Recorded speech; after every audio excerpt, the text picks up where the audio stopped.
글로벌 증시의 주요 변수들 통해서 투자 전략 세워보는 시간입니다. 도움 말씀에 우리투자증권 정나영 과장 나와 계십니다. 안녕하십니까? 안녕하세요. 자, 주말 사이에 또 관세와 관련된 속보들이 많이 나왔는데요. 지금 상호 관세 데드라인 시점까지 코앞으로 다가온 상태죠. 트럼프 대통령이 이 관세 서한에 서명을 했고 그다음에 또 현지 시간 7일 12개국에 발송할 예정이라고 하는데 첫 번째 이슈를 한번 짚어주시죠. 네, 이번 주 아무래도 가장 중요한 이벤트는 미국의 상호관세 유예기간 만료, 그리고 그와 관련된 트럼프의 이제 조치라고 생각을 합니다.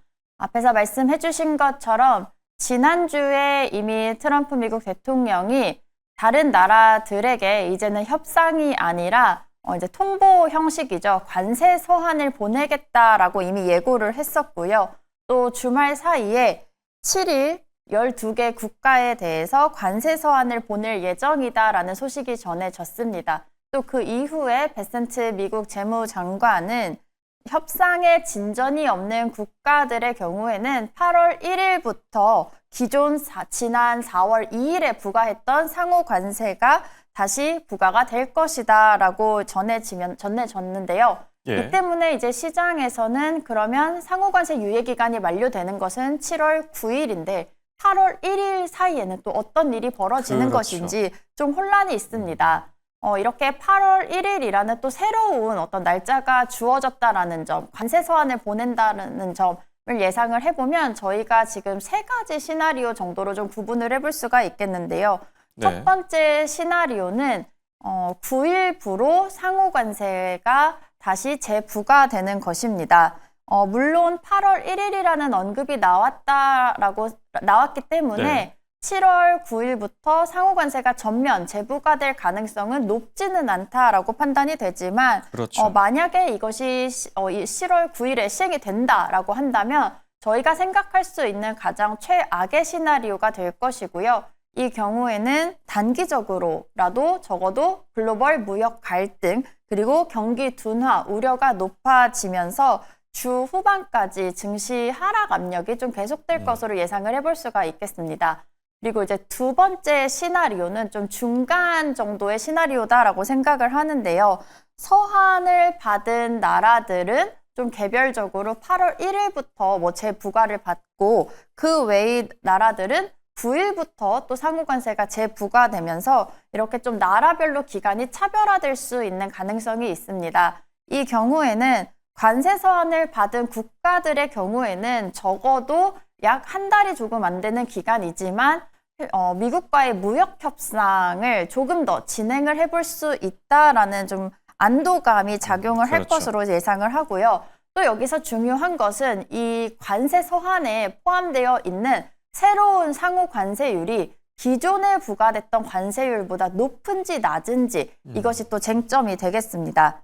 마지막 시나리오는 전 세계를 대상으로 상호 관세 유예 기간을 8월 1일이라고 이제 얘기를 해줬기 때문에 8월 1일 정도까지라도 유예를 전반적으로 다시 예. 한번 연장을 해주는 방안입니다. 가장 낙관적인 시나리오라고 볼 수 있겠는데요. 당장 고율의 상호 관세가 바로 부과되지 않고 또 더 많은 국가들이 미국과 협상을 조금 더 시도해 볼 수 있다라는 점에서 증시 입장에서는 가장 좀 낙관적인 시나리오다라고 생각을 합니다. 예. 또한 이제 우리나라 입장에서도 좀 살펴봐야 중요하죠. 될 것 같은데요. 주말 사이에 우리나라 주요 인사들, 고위급 인사들이 다수 지금 미국으로 행했다라는 그렇죠. 소식이 전해졌습니다. 가장 또 좋은 시나리오다라고 한다면 9일 전에 기대감은 낮은데 오히려 깜짝 무역협정 체결 소식이 전해지는 것이 가장 큰 호재로 작용할 수 있겠고요. 또 두 번째로는 주 초에 지금 7일, 미국 시간 기준으로 7일 날 관세 서한이 통보된다라고 알려져 있는데 거기에 우리나라가 포함이 되어 있고 만약에 포함이 된다라고 했을 때 관세율이 지난 4월 2일에 부과됐었던 25%보다 낮게 책정되는지가 또 중요하겠습니다. 마지막으로 이 상호관세와는 별개로 지금 품목관세를 적용받는 업종들이 있죠.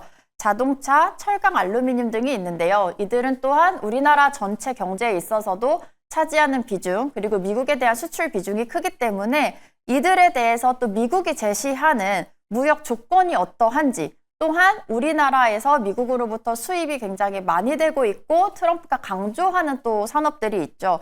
농산품이라던가 미국산 자동차가 되겠습니다. 이들에 대해서는 또 어떤 무역 조건들이 제시가 되는지에 따라서 업종별 차별화 가능성도 있겠습니다. 네, 말씀해 주신 것처럼 주말 사이 우리 정부 인사들, 국가안보실장도 그렇고 상당수가 미국을 향한 상태죠. 부디 좀 좋은 소식들이 들려왔으면 좋겠는 마음이고요. 자, 그리고 두 번째 변수로 FOMC 회의록을 짚어주셨는데 이번 주에 공개되지 않습니까? 네, 맞습니다. 이번 주 한국 시간 기준으로 10일 새벽에 미국의 6월 FOMC 회의록이 공개될 예정입니다. 지난 5월 FOMC 회의에서는 다수의 FOMC 위원들이 향후 인플레이션 재상승 가능성을 언급을 했고요. 또 그 이후에 6월 중에도 다수의 연준 인사들이 인플레이션이 다시 높아질 수 있다라는 우려를 표명을 하면서 시장에서는 연내 추가 금리 인하에 대한 기대가 좀 낮아지기도 했었습니다. 여기에 더불어서 고용지표가 같은 경우는 굉장히 좀 부진하게 나왔다가 또 지난주 같은 경우는 다시 또 호조를 띠면서 이번 7월 회의록을 통해서 그렇기 때문에 이 FOMC 위원들이 판단하는 미국의 향후 경제 그리고 추가 금리 인하에 대한 언급들이 좀 주목을 받을 것으로 예상을 합니다. 실제로 지금 시장에서 보는 9월 그리고 연말까지 FOMC의 금리 결정에 대한 예상치를 좀 살펴보면요. 지난달 말까지, 그러니까 약 일주일 전까지만 하더라도 9월 중에 FOMC에서 25bp 금리 인하가 시행이 될 것이다 라는 견해가 한 달 전 51.8%에서 일주일 전에는 74.8%까지 좀 올라가기도 했었는데요.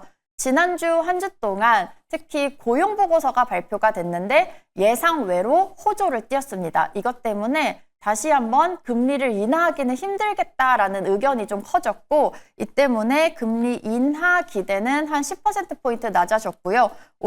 오히려 금리 동결 전망이 일주일 전 8.6%에서 어제 기준으로는 30.6%로 일주일 사이에 20%포인트 이상 높아졌습니다. 또한 연말 기준으로 보더라도 시장에서는 한 일주일 전까지만 하더라도 두 차례 또는 세 차례 금리 인상 가능성도 사실 세 차례도 40% 이상으로 좀 높게 내다보고 있었는데요. 그렇죠. 하지만 일주일 사이에 다시 연말까지 금리 인하를 많아야 2번 정도 할 것 같다라는 의견이 더욱 높아졌습니다. 네. 저 6월 FOMC 의사록 이번 주에 공개되는데요. 자, 여기서 연준 위원들이 어떤 내용들을 오고 갔을지 지켜보면 좋을 듯 하고요. 자, 세 번째 변수로 금통위를 꼽아주셨는데 금통위도 이번 주에 예정돼 있죠. 네. 금리 동결 쪽에 아무래도 힘이 실리지 않을까 생각이 드는데 어떻게 보십니까? 네, 맞습니다. 앞에서 말씀드렸던 미국의 FOMC 의사록, 회의록이 발표되는 게 10일 새벽이라면 같은 날 오전에는 한국의 금융통화위원회가 열리고 오전 중에 금리 결정이 아마 이제 소식을 접할 수 있을 것으로 예상이 되고 있는데요. 시장에서는 최근에 경기 부진 우려에도 불구하고 한국의 주택가격 그리고 가계대출이 계속해서 증가하고 있고요.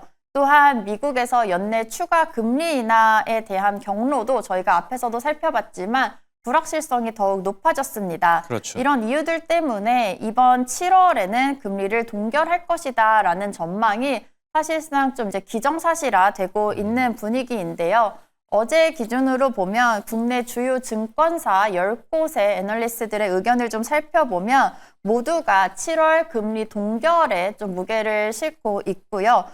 특히나 이들 중에서도 9명이 만장일치로 금리가 동결이 될 것이다 라고 내다보고 있기 때문에 사실상 이제 7월 금통위 같은 경우는 금리 인하 동결의 문제가 아니다라고 보여집니다. 따라서 이번 금융통화위원회에서 그러면 우리가 지켜볼 것은 다음 금리 인하 시기를 가늠해 볼 수 있는 재료들이 될 것인데요. 금리 결정 이후에 이창효 한국은행 총재의 발언이라던가 아니면 금융통화위원회의 위원들 중에서 금리 인하를 주장하는 위원들이 혹시 1명이나 2명 정도로 예상보다 많았는지가 좀 관심사가 되겠습니다. 현재 기준으로 봤을 때 시장의 다수 의견은 연내 한국의 금리 인하는 한 번 정도 더 있을 것이다라고 예상을 하고 있고요. 또 그 시기에 대해서는 8월이 될 것이다라는 의견이 다수 의견입니다. 다만 일부는 8월이 아니라 10월로 좀 지연될 수도 있다라고 예상을 하고 있어서 실제 이번에 이제 금융통화위원회에서 위원들 그리고 총재가 어떤 발언을 하는지 지켜볼 필요가 있겠습니다. 네. 자, 이번 달에는 아무래도 금리 동결에 나설 것으로 예상되고요. 금리 인하는 뭐 빠르면 8월 정도에나 기대할 수 있다는 점 참고하시기 좋을 듯하고요. 자, 그렇다면 지금까지 전해주신 이슈 가운데서 국내 증시에 투자를 할 때 뭐 얻을 수 있는 힌트가 있겠습니까? 네, 사실 세 가지 다 순차적으로 좀 증시에 영향을 끼칠 텐데요. 이번 주에는 그래도 가장 중요한 것은 트럼프의 상호 관세와 관련된 소식들이 되겠습니다. 그렇죠. 앞에서도 시나리오들을 통해서 저희가 좀 미리 예상을 해봤지만 한국이 관세 서한을 받는 1차 국가 리스트에 포함이 될지 또는 깜짝으로 무역 협정이 체결이 될지 아니면 뭐 상호 관세가 재연장이 될지와 같은 변수들이 굉장히 다양하게 작용할 것으로 예상을 합니다. 어느 방향으로든 한국 입장에서 이 관세 리스크가 완화가 된다라고 한다면 그 뉴스가 나오는 당일 한국 증시가 좀 반등할 것이다라고 예상을 해볼 수가 있겠는데요.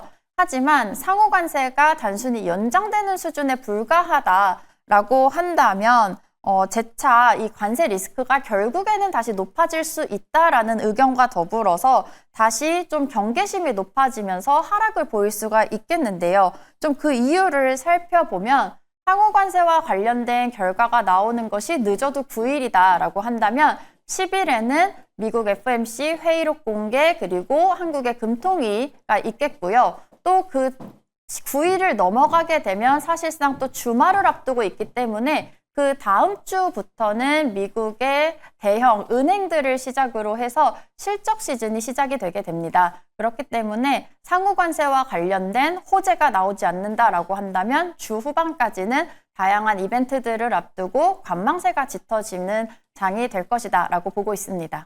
네, 알겠습니다. 지금까지 도움 말씀에 정나영 과장과 함께했습니다. 감사합니다.